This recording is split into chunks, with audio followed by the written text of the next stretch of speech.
क्या आपको नहीं लगता कि हमारे यहाँ जो डिग्री होती है मेडिकल कॉलेज में एमबीबीएस की, उसमें एक सब्जेक्ट आयुर्वेद, यूनानी या होम्योपैथी पढ़ाना जरूरी है?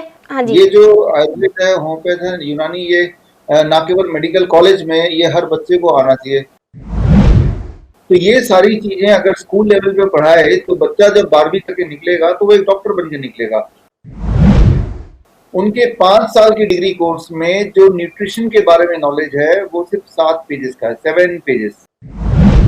उनको न्यूट्रिशन का उतना ही ज्ञान है जितना कि एक आम इंसान को होता है, लगभग शून्य ज्ञान है।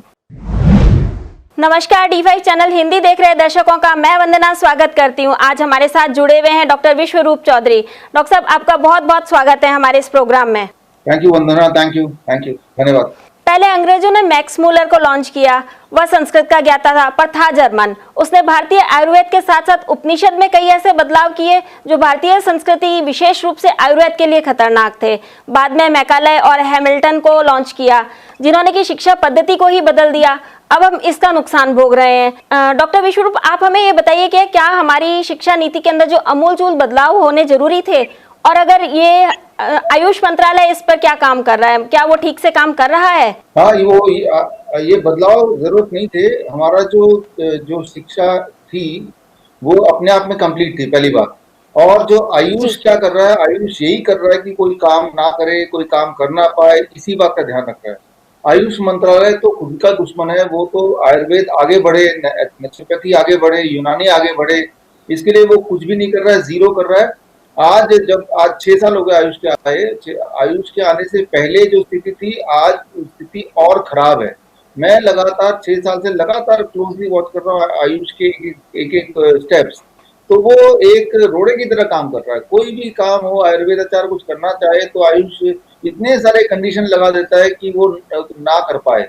मतलब जो ह्यूमनली पॉसिबल नहीं, ऐसी चीजों कंडीशन लगा देता है। अभी भी देखिए, कोरोना वायरस के हमारे बहुत सारे आयुष के डॉक्टरों ने इलाज निकाला, लेकिन इलाज को प्रूव करने के लिए कि ये इलाज काम करता है, करीब 8 साल का रिसर्च बता दिया। 8 साल का रिसर्च, तो 8 साल तक रिसर्च करके तब निकालेगा। जबकि वहीं एलोपैथी आप देख रहे हैं, कोई सबूत नहीं है। ये सबूत जरूर है कि उससे इंसान को नुकसान होता है, तब भी उसको एक्सपेरिमेंट कर रहे हैं।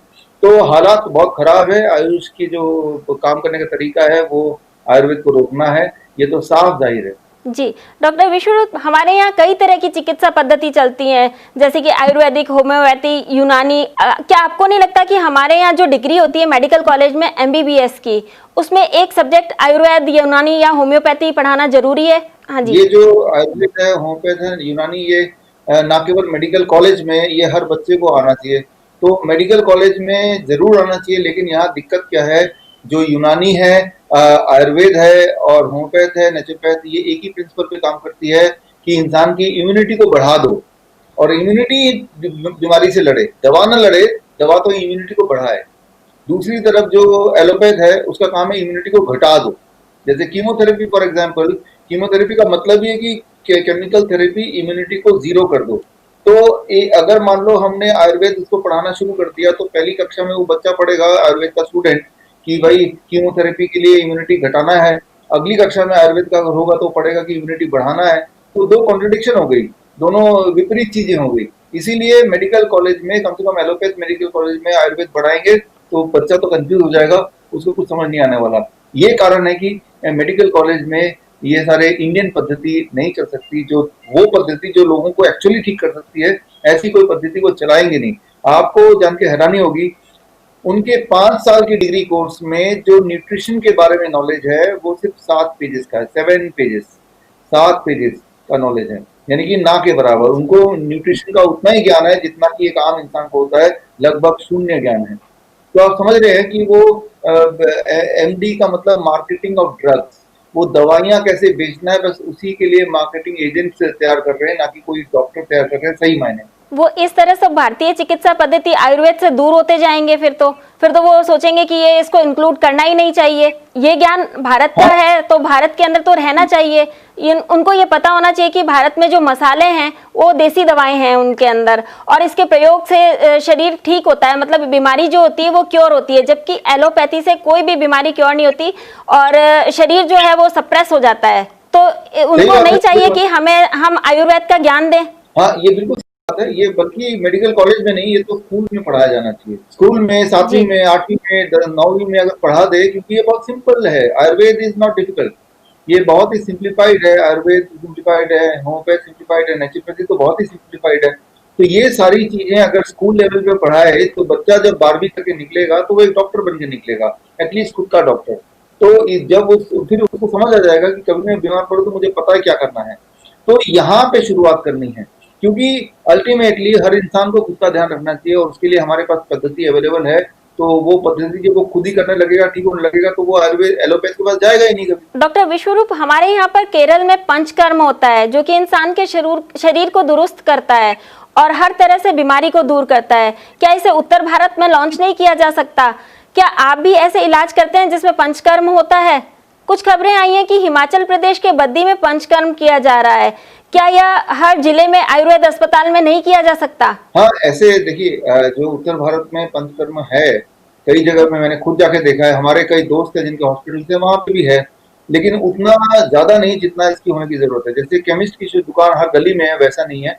जबकि मैं ये बता दूं कि वियतनाम, जहाँ मेरा सेंटर है, हो ची मिन में, हनोई में, वहां तो है पंचकर्म। यहाँ से कुरियर करके ले जाते हैं, वहां पे इंपोर्ट कराते हैं और वह यहाँ आते हैं, ट्रेनिंग लेके जाते हैं। कोलालमपुर में मेरा सेंटर है, वहां भी मैंने देखा कि कई सारी जगह पे पंचकर्म वहाँ करते हैं, वहाँ के होटलों में करते हैं, वहाँ के आयुर्वेदिक सेंटर्स हैं वहाँ करते हैं। तो पंच कई देशों में है, जहाँ जहाँ मेरे सेंटर है वहाँ मैंने जाके देखा, वहाँ है। और जब बाहर हो सकता है, जिनकी पद्धति है भी नहीं, वो यहाँ से सीख के जाते हैं, तो या यहाँ के लोग ही वहाँ जाके फिर लोगों को ट्रीट करते हैं। तो यहाँ क्यों नहीं हो सकता? यहाँ है बहुत थोड़े उसमें, लेकिन इसकी प्रचार नहीं है। लोगों को उसके बारे में उतना पता नहीं जितना होने की जरूरत है। पता तो है, लेकिन उतना पता नहीं है। जब भी कभी छोटे मोटे सिर दर्द हुआ, कुछ भी माइग्रेन हुआ, तो ये सारी चीजों में तो बड़ा लाइफस्टाइल वाली चीजों में बड़ा काम आता है, लेकिन लोगों को ध्यान नहीं है। लोगों को दिमाग में आता है कि अच्छा मुझे सिर दर्द हो गया, मुझे दवा खानी है, बस इतना ही पता है। तो अवेयरनेस की कमी है। अवेयरनेस है, लेकिन बाहर की दुनिया में है, हमारे खुद के देश में नहीं है, खुद के उत्तर भारत में नहीं है तो बहुत थोड़ा सा है। तो होना चाहिए, हो रहा है। और मुझे लगता है आने वाले दिनों में लोग परेशान हो चुके हैं एलोपैथ से, तो अपने आप ही वो ढूंढेंगे रास्ता, तो हो जाएगा। जी डॉक्टर विश्वरूप, जैसे आप उलझ रहे हैं फेसबुक से, यूट्यूब से, आपकी बातों को वो डिलीट कर देते हैं, पब्लिक के साथ आपका कम्युनिकेशन होने नहीं देते। क्या भारतवर्ष का ऐसा कोई एसईओ या सर्च इंजन नहीं होना चाहिए जैसा कि चाइना ने किया हुआ है? जैसे वहाँ पे गूगल नहीं चलता है, फेसबुक नहीं चलती है, लेकिन उनके चैनल फिर भी चलते हैं वहाँ पर। तो क्या भारत ऐसा लॉन्च नहीं कर सकता? आप इस विषय में क्या पहल करेंगे? हाँ, भारत कर सकता है। और चाइना तो एक बड़ा देश है और भारत भी बड़ा देश है, लेकिन कोई बहुत छोटे छोटे देश, जैसे मैं बोल रहा था वियतनाम, वहां पे भी अपना सर्च इंजन है और वो अपनी भाषा में होती है। वो हम नहीं कर सकते क्योंकि हमें वियतनामीज नहीं आती, लेकिन वो करते हैं। वहां पे गूगल उतना पॉपुलर नहीं है। तो जब एक छोटा सा देश कर सकता है, वो देश हमारे देश का 1/10वां भी नहीं होगा। जब उतना छोटा देश कर सकता है, जो उतना अमीर भी नहीं है, तो टेक्नोलॉजी वाइज भी उतना स्ट्रांग नहीं है, तो हम भी कर सकते हैं, करना चाहिए था। लेकिन हमारे यहाँ पे जो एक रिवाज है, जो पॉलिटिशियंस हैं, उनका ध्यान ही कहीं और है। उनका ध्यान इसलिए कि वो अपनी कुर्सी पे चिपके हुए हैं और गुलामी की आदत पड़ी हुई है, इसलिए यहाँ पे नहीं है। अब ये कि रही सवाल मेरे पहल करने की, हमने अभी कुछ समय पहले, 1 साल हो गया, हमने अपना ऐप लॉन्च किया, डायबिटीज 72 करके नाम करके। आपको दिख जाएगा गूगल में भी, प्ले स्टोर में, एप्पल में भी मिल जाएगा, एंड्रॉइड में भी, सब जगह मिल जाएगा। और वो 50,000 लोगों के इस वक्त होगा या 60,000 लोगों के मोबाइल में इस वक्त होगा वो डाउनलोड करके। तो हम वीडियोस वहां भी डालते हैं ताकि वहां से लोगों तक पहुंचे। उस कम्युनिकेशन को कोई रोक नहीं सकता, राइट, या फिलहाल। लेकिन ये कि आने वाले दिनों में हमें और कुछ, क्योंकि वो भी गूगल में प्लेटफॉर्म में देखा जाए तो आने वाले दिनों में ये इतना बड़ा, इसमें हर इंसान को जोड़ के करना पड़ेगा। लेकिन लोग सीख भी रहे, जैसे डिलीट हो रहा है, मेरा वीडियो डिलीट हुआ, फिर अकाउंट डिलीट हुआ, ये और लोगों के साथ भी होगा।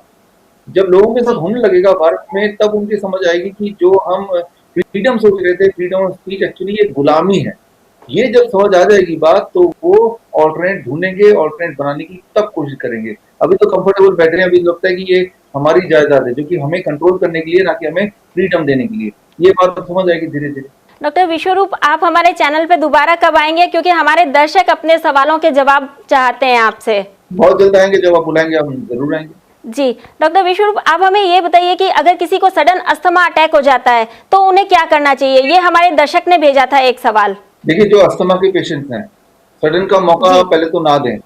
राइट, जो पेशेंट है जिनको अस्थमा टाइप इलनेस ऑलरेडी है, उनको पता है, तो वो आज से अभी से वो अब हल्दी हल्दी के टुकड़ा ले, इतना छोटा सा, नाखून के इतना, उनके जो थंब का साइज का इतना छोटा, और सुबह उठ के एक टुकड़ा खाली पेट चबा चबा के खा लें। लंच से पहले एक टुकड़ा चबा चबा खा लें, डिनर से पहले भी खा लें। ये 3 बार, ये 3 गोलियां होगी उनकी, ये दवा है उनके लिए। राइट, ये कर लें। जी साथ में रोज सिट्रस फ्रूट खाएं। सिट्रस फ्रूट आप समझते ही हैं, मौसमी है, संतरा है, या पाइनएप्पल है, जी थोड़ा सा खाएं। पाइनएप्पल है तो थोड़ा सा खाएं, संतरा है तो कम से कम 1-2 संतरे खाएं। ये दूसरा। तीसरी चीज, वो डेयरी प्रोडक्ट वगैरह छोड़ दें। ये तीनों चीज आज से कर देंगे तो वो सडन अटैक वाली बात वहां तक पहुंचेगी ही नहीं, और धीरे धीरे अस्थमा ठीक ही हो जाएगा।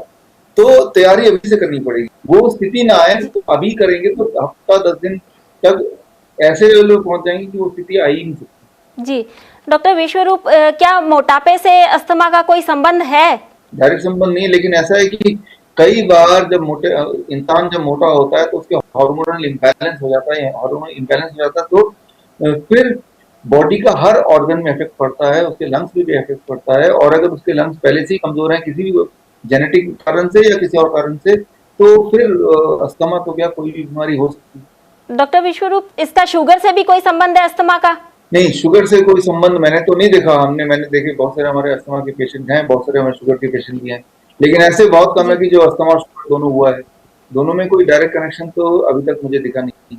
डॉक्टर विश्वरूप, हमसे जुड़ने के लिए आपका बहुत बहुत धन्यवाद। थैंक यू वंदना जी, नमस्कार, धन्यवाद। Thank you. अगर आपके भी कोई सवाल हो तो YouTube कमेंट बॉक्स में हमें जरूर लिख करके भेजिएगा। आपके सवालों के जवाब डॉक्टर विश्वरूप से लेकर जरूर दिए जाएंगे।